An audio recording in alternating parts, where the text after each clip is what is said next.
ഇന്ന് നമുക്കൊരു butter chicken ഉണ്ടാക്കി നോക്കിയാലോ. അടിപൊളി ടേസ്റ്റാണ്, മസ്റ്റ് ട്രൈ ആണ്. നിങ്ങൾക്ക് ഇത്രയും ടേസ്റ്റിൽ വേറൊരു ബട്ടർ ചിക്കൻ കിട്ടില്ല, റെസ്റ്റോറൻറ്റിൽ പോലും കിട്ടില്ല. അടിപൊളിയാണ് അത്രയും. ആദ്യം നമ്മൾ ചിക്കന് എടുക്കുക, 1 കിലോ ചിക്കൻ എടുക്കുക. അതിലേക്ക് 1 സ്പൂണ് മുളക് പൊടി, ജിഞ്ചർ ഗാർലിക് പേസ്റ്റ്, 1 നാരങ്ങൻ്റെ നീര്, 2 ടേബിൾ സ്പൂൺ തൈര്, ഉപ്പിട്ടിട്ട് നല്ലോണം മാഗ്നേറ്റ് ചെയ്ത് 1 മണിക്കൂർ വെക്കുക. അതിന് ശേഷം ചിക്കന് പൊരിച്ചെടുക്കുക. ചിക്കൻ പൊരിക്കുമ്പോൾ ഓയിൽ ഒഴിച്ചിട്ട് ചിക്കന് പൊരിച്ചെടുക്കുക. അങ്ങോട്ട് തിരിച്ചു മറിച്ചിട്ടിട്ട് മൂടി വെച്ചിട്ട് പൊരിച്ചെടുക്കുക. പൊരിച്ചെടുത്ത് കഴിഞ്ഞിട്ട് വേണമെങ്കിൽ നിങ്ങൾക്കൊന്നൊരു പുകയ്ക്കുന്നത് നല്ലതാണ്. ടേസ്റ്റ് ഒന്നും കൂടി കൂടും.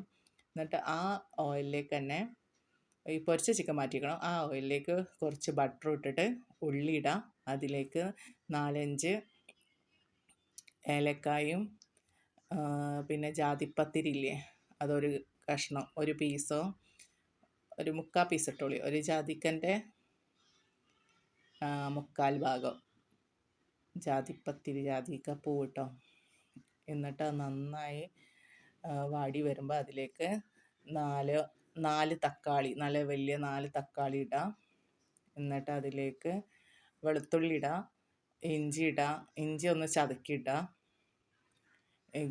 ജിഞ്ചർ ഗാർലിക് പേസ്റ്റ് ഇടാണെങ്കിൽ അങ്ങനെ ഇടാം.